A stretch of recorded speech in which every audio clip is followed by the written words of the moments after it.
AP Tirupati శ్రీకాళహస్తిలో Janasena నేత రాయుడు హత్య కేసులో కీలక వ్యాఖ్యలు చేశారు టీడీపీ ఎమ్మెల్యే బొజ్జల సుధీర్ రెడ్డి. రాయుడు హత్య వినుత విషయంలో తనకు ఎలాంటి సంబంధం లేదన్నారు. రాజకీయ కోణంలో తనపై వైసీపీ అభాండాలు వేస్తోందని విమర్శించారు.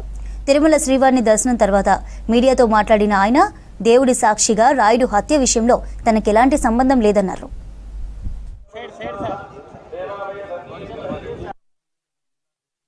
ఈరోజు మా కుటుంబ సభ్యులతో అందరితోని తమ్ముళ్ళు అత్తలు మామూలు మొదటిసారి గెలిచిన తర్వాత రావడం జరిగింది. అందులో మాకు కూడా కుదరలేదు, టైం కుదరలేదు. తర్వాత ఫ్యామిలీ మెంబర్స్ అందరితో కూడా యూఎస్ నుంచి వాళ్ళు రావడం అందరూ కలిసి వచ్చాం. బ్రహ్మాండంగా దర్శనం అయింది.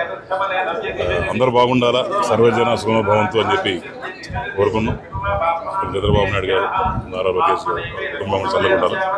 వాళ్ళు బాగుంటే మేము బాగుంటాం, మేము బాగుంటే ప్రజలందరూ బాగుంటారు ఉద్దేశంతో చేస్తుంటారు. క్లీన్లీనెస్ బాగుంది, ఎక్కడ కూడా ఇబ్బంది లేకుండా బాగా దర్శనం బాగా జయబాబు గారు బాగా చేయించారు. గురించి పెద్ద ఎక్కువ మాట్లాడుకోలేదు, కానీ ఇది ఫస్ట్ టైం నేను కూడా దీని గురించి మాట్లాడటం. గుడిలో ఉన్నాం, నాకు కూడా 2 పిల్లలు ఉన్నారు, మా కుటుంబం ఉంది. దేవుడు సాక్షిగా కుటుంబ సాక్షిగా నాకు ఎటువంటి సంబంధం లేదు. అంతా కూడా ఇదేదో రాజకీయ కోణంలో చేసిన తప్ప అనవసరంగా లాగి ఏదో సోషల్ మీడియాలో వైసీపీ చేయడం తప్ప పొలిటికల్గా మాట్లాడిస్తాను. కానీ దేవుడి సన్నిధిలో ఉన్నా కాబట్టి చెప్తున్నాను, నాకు ఎటువంటి సంబంధం.